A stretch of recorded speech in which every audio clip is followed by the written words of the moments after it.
뜨거운 반응이었습니다. 너무 감사합니다.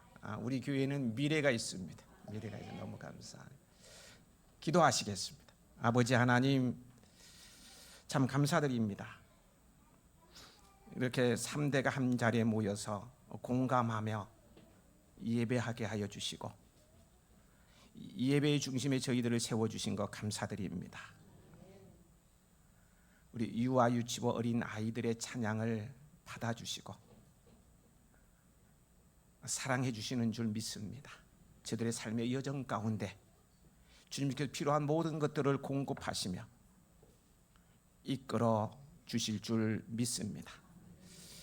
또 안내를 맡으면서 반갑게 인사한 우리 아동부 어린이들을 기억하여 주시고 저들의 가는 길도 주님께서 책임지시고 이끌어 주실 줄 믿습니다.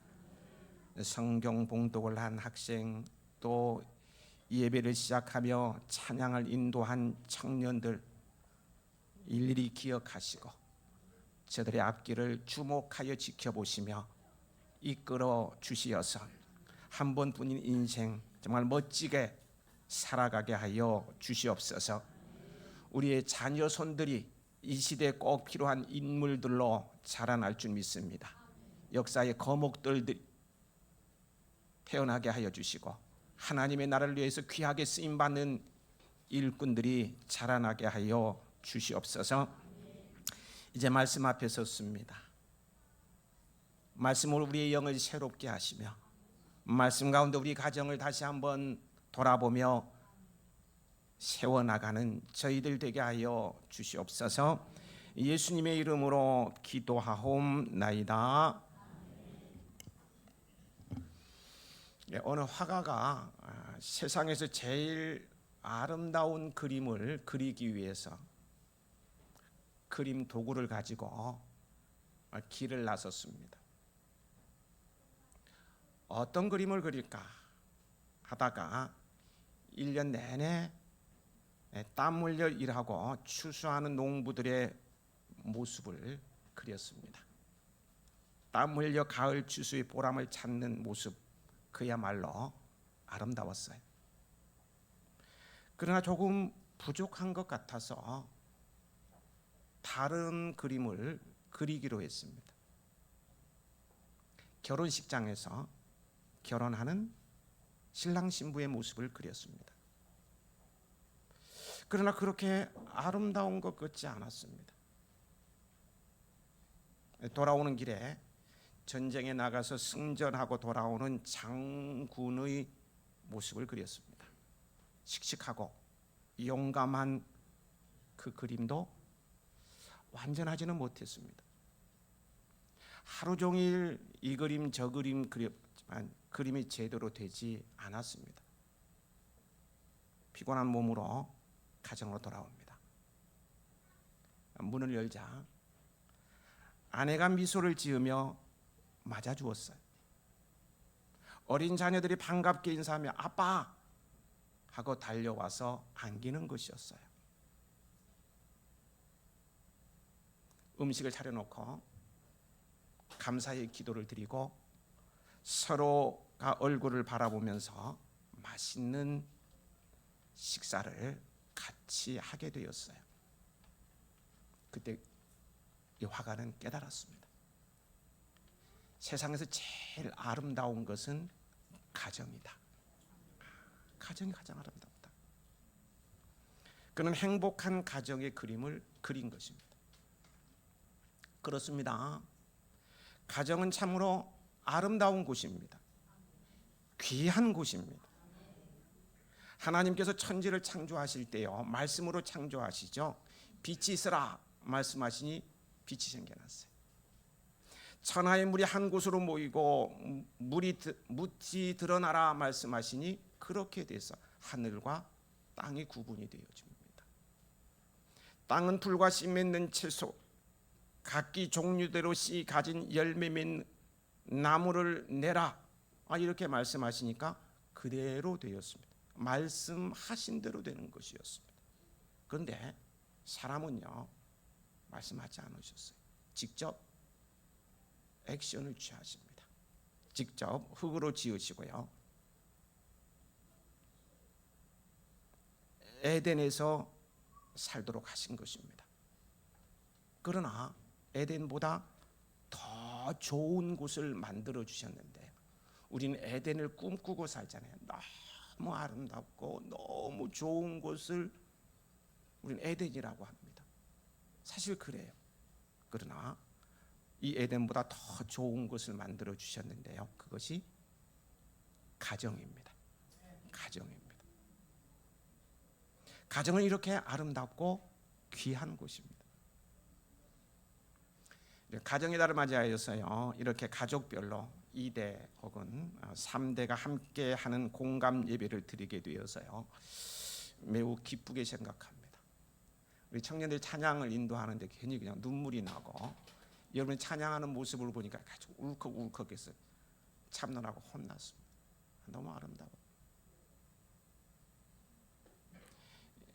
우리 2대, 3대가 함께 예배드릴 거예요. 영적 가계도로 하면 우리 모두는 하나님을 아버지로 모신 형제, 자매, 이촌들입니다. 그렇죠? 선지자 에스라가 회중들, 곧 남자나 여자나 이 알아들을 만한 모든 사람들 앞에서요, 위대하신 하나님 여호와를 송축하며 모든 백성들이 손을 들고 아멘 아멘 하고 응답하고 몸을 굽혀 얼굴을 땅에 대고 이 여호와께 경배하였던 것처럼요, 오늘 우리도 모든 세대가 한 자리에서 하나님을 송축하며 경배하고 있습니다.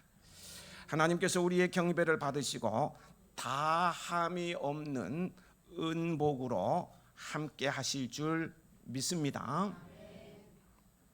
그리고 예배 후에는 모두가 어우러져 함께 사진도 찍고 식사도 하며 즐거움을 나누는 천국 잔치가 이어집니다. 지금 비가 내리는가요? 은혜의 단비가 내려서요, 오늘 더욱 운치가 있을 것 같습니다. 그죠? 최고의 운치일 것 같아요.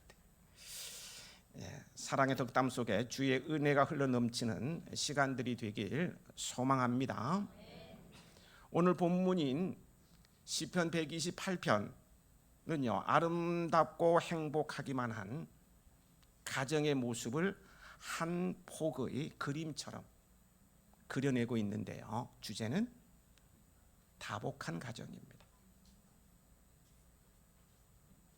하나님께서는 우리의 생각을 뛰어넘는 많은 복을 가정에 허락하셨어요. 저는 이 복을 5으로 정리하였어요, 다복한 가정이라고 표현하고자 합니다. 오늘 말씀을 통해서 들려주시는 다복한 가정을 가족들과 함께 공유하며 공감하셨으면 합니다. 다복한 가정이 되기 위해서는 먼저 2가지 요건이 충족되어져야 합니다. 그런데 이 2가지 요건을 충족하는 것은요, 매우 쉽습니다. 너무 쉬워요. 다복한 가정이 되기 위해서 특별한 대가를 치르지 않아도 된다는 거예요. 단순합니다. 복잡하지 않고요, 누구나 실행할 수 있다는 거예요. 하나는 이 여호와를 경외하는 것이고, 다른 하나는 이 여호와의 길을 걷는 것입니다. 1절은 이 사실을 말해주고 있습니다. 같이 읽어보실까요? 1절입니다.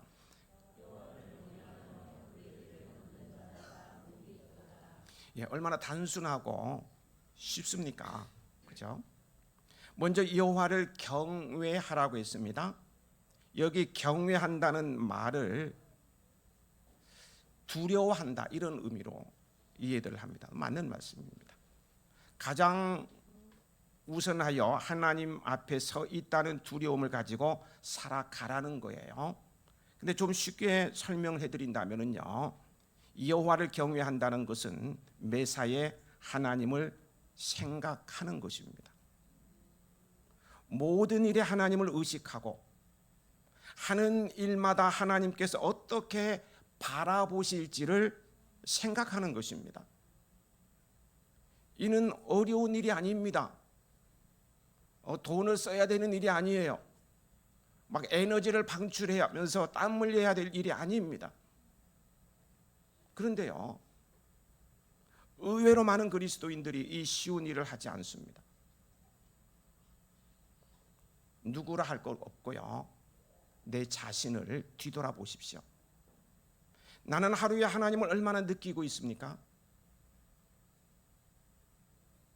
내가 하루를 살아가면서 하나님의 뜻을 얼마나 생각하며 지내는가요? 생각보다 하나님을 의식하지 않고 지내고 있지 않는가요? 그렇다면 하나님을 경외하지 않는 것입니다. 아주 쉬운 일인데도 말입니다. 이를 가정으로 가져와 보십시다. 우리 가정의 매사에 하나님을 경외하는가요? 가정 내에서 일어나는 일들이 아주 많지만 우리 가정도 하나님께 대해서 무심하지는 않습니까? 우리는 의식적으로 하나님을 경외해야 합니다. 잠에서 깰 때, 식사할 때, 일을 시작하고 마무리할 때, 잠들 때 기도하는 거 어렵습니까? 너무 쉽잖아요. 이런 것들 매사에 하나님을 인식하며 하나님께서 어떻게 바라보실지를 생각하며 살아야 한다는 것입니다. 이게 여호와를 경외하는 것입니다. 쉬우시죠? 너무 쉬워요. 너무 쉬워서 가볍게 여기는가요? 탈납니다. 쉬울수록 잘 들어야 되겠죠. 그리고요, 여호와의 길을 걷는 것입니다. 하나님께서 원하시는 길을 따라 사는 것을 말합니다. 원하시지 않는 길을 가면요, 어떻게 될까요? 쉽게 설명할까요? 여기 인도와 차도가 있습니다. 사람은 인도로 가면 됩니다. 이 일이 어렵습니까? 오늘 대답들을 안 하시네. 어려운가요? 매우 쉽습니다. 너무 쉬워요. 노인부터 어린 아이까지 누구라도 인도로 가는 거 할 수 있어요. 근데 인도로 가지 않는 사람들이 있습니다. 바빠서 후두둑 무심코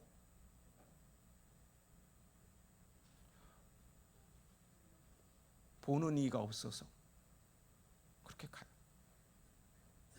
그러다가 어려운 일을 당합니다. 지나가던 차에서 창문을 열어놓고는 듣도 보도 못해 막 쌍욕을 막 경험한 것 같으네. 차에 치여서 죽거나 다쳐서 불행을 겪기도 합니다. 그렇지 않기 위해서는 어떻게 하면 돼요? 인도로 가면 되듯이요. 우리는 불행하지 않기 위해서 하나님께서 원하시는 길을 가면 됩니다. 아주 쉽습니다. 여러분은 하나님을 경외하며 여호와의 길을 걷는 깨어있는 그리스도인이 되시기 바랍니다. 이렇게 하나님을 경외하며 하나님의 길을 걸을 때 그 가정을 다복한 가정으로 세워주십니다. 다복한 가정이라 했습니다. 추상적으로 복이 많은 가정을 말하는 것이 아니라 그 많은 복까지도 아우를 수 있는 5가지 복입니다. 다복의 첫째는요, 수고한 대로 먹는 형통의 복입니다. 2절입니다. 같이 읽어보실까요?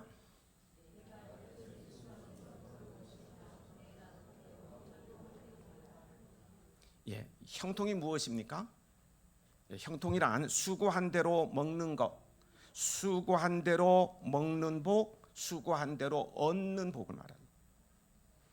내가 내 손이 수고한 대로 먹을 것이라는 말씀에는요, 게으름 피우지 아니하고 열심히 살아가면 사람이 계산하는 숫자가 아니라 하나님께서 계산하시는 빈틈, 정확한 셈법으로 우리 각자에게 꼭 필요한 만큼 채워주신다는 약속을 담고 있습니다.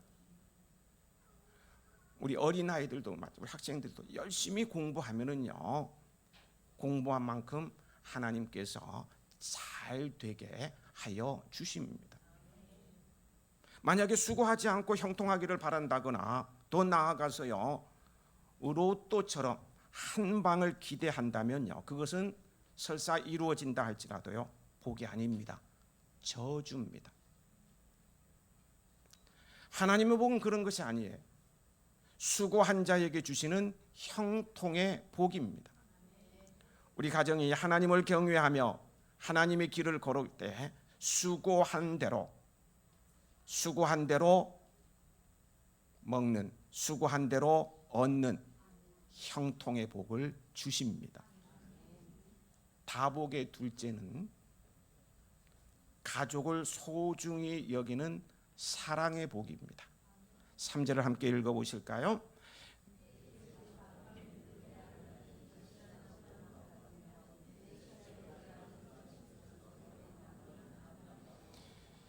하나님을 경외하고 하나님께서 원하시는 길을 따라 살면 그 열매로 가족을 아주 소중하게 여기게 됩니다. 저같이 가정을 책임지는 가장의 입장에서요 가족을 대하는 태도가 다릅니다. 가족들에게 나의 모든 것을 주어도 부족하다고 여깁니다. 가족에 대해서요 피곤해하거나 어떤 장애물, 자신의 비전, 꿈을 이루는데 장애물로 생각하거나 의무감으로 대하는 것이 아니라 가족을 아주 소중히 여기며 나의 모든 것을 다 주어도 부족하게 여기게 된다는 거예요. 아내는 결실한 포도나무로 여기기 때문입니다. 아내의 존재가 무엇과도 바꿀 수 없는 보물이 되는 것입니다. 누가 뭐래도 사랑하고 존경하게 되는 거예요. 자식은 어린 감람나무, 올리브지요. 올리브로 여겨지기 때문입니다. 장차 자라서 하나님 나라와 사회를 기름지게 하고 가정을 빛나게 할 자녀인 것입니다. 그러기에 아내와 자녀를 소중히 여기고 사랑하게 되는 거예요. 가장의 입장에서 말씀을 드렸습니다. 가족 구성원 간에 서로 소중히 여기고 나의 모든 것을 주어도 아깝게 여기지 않는 사랑이 가득한 다복한 가정의 복을 누리시길 축복합니다. 다복의 셋째는 가정이 평생 안정되고 번영하는 복입니다. 5절은 그 사실을 말씀해 주고 있어요. 같이 읽습니다.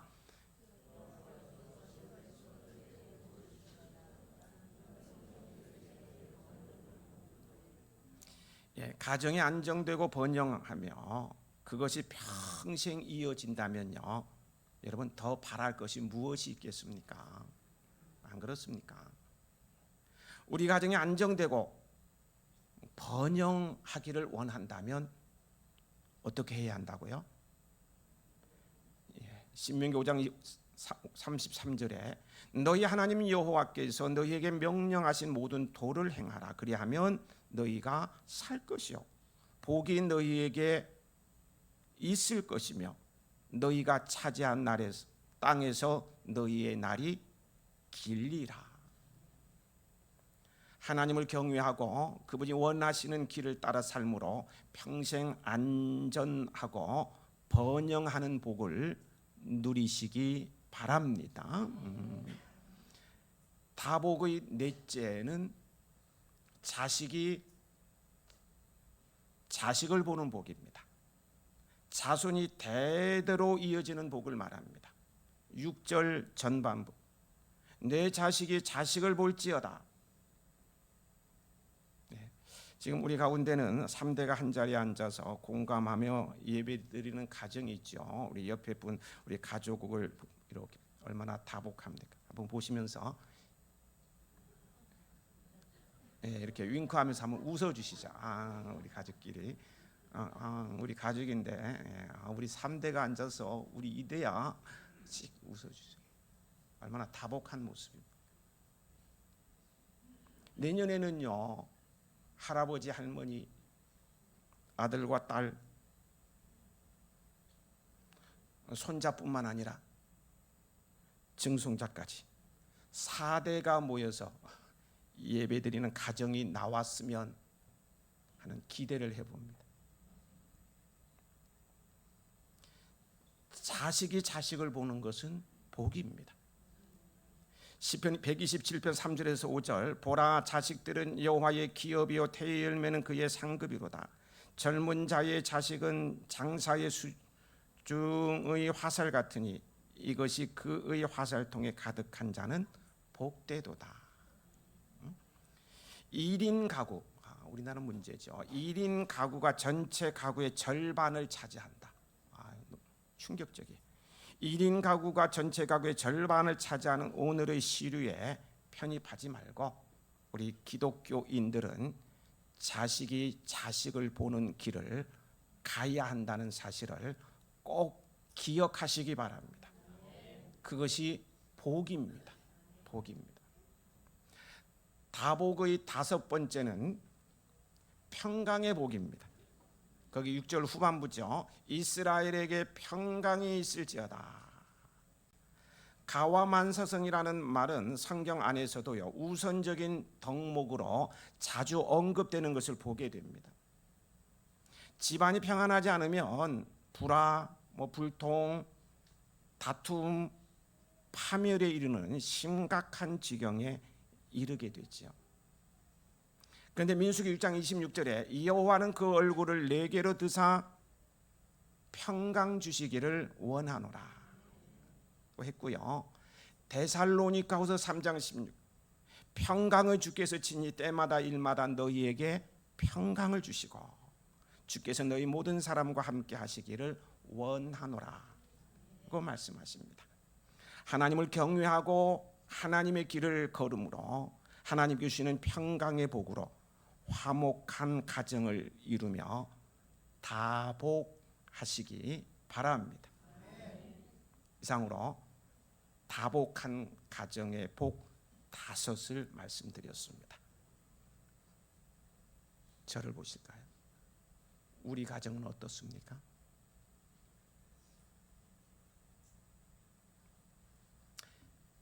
여행을 하거나요 며칠 집을 비웠다가 집에 돌아올 때마다 새삼 느끼게 되는 것이 있습니다.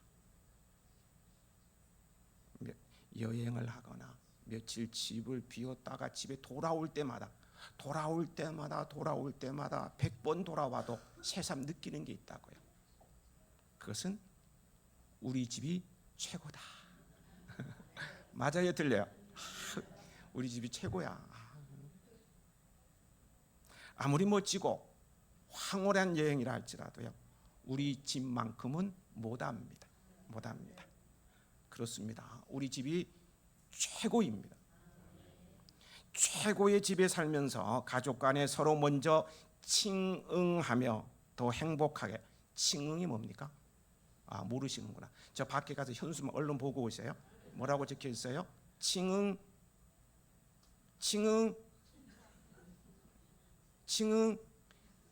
칭찬하며 응원. 칭찬과 응원. 제가 말을 자꾸 만들어내가지고 칭응은 칭찬과 응원입니다. 칭찬과 응원. 최고의 집에 살면서 가족 간에 서로 칭응하며 칭찬과 응원을 하며 더 행복하게 살아가는 다복한 가정이 되시길 축복합니다. 어린 왕자의 작가 생텍쥐페리는요 비행기 조종사였습니다. 하루는 그가 비행기를 몰고 하늘 상공을 날다가 난기류에 휩쓸렸어요. 사막에 불시착을 하게 되었습니다. 사막에는 한 조각의 빵도 한 모금의 물도 없었어요. 그가 며칠 후에 기적적으로 구조되었을 때요 기자가 그에게 물었습니다. 식량과 물이 없는 사막에서 당신은 어떻게 살아남을 수 있었습니까? 생텍쥐페리는 잠시 입가에 미소를 짓고 난 다음에요 입을 열었습니다. 나를 사막에서 버티게 해준 것은 한 덩어리의 빵도 한 모금의 물도 아니었습니다. 바로 가족에 대한 그리움이었습니다. 가족에 대한 그리움으로 죽을 수밖에 없는 사막, 연락할 길도 없는 그 사막을 버텨낼 수 있었다는 거예요. 사랑하는 가족에 대한 그리움, 이 하나 때문에. 사랑은 기적을 낳는다고 했습니다. 진정한 사랑은 죽음을 이기는 힘을 줍니다. 여러분도 가족을 진정으로, 참말로, 진짜로 사랑하시는 줄 믿습니다. 사랑하는 줄 믿어요.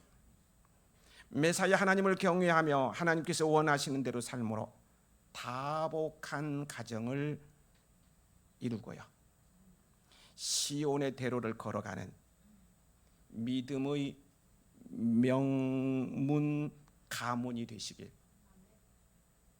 주님의 이름으로 축복합니다. 기도하시겠습니다.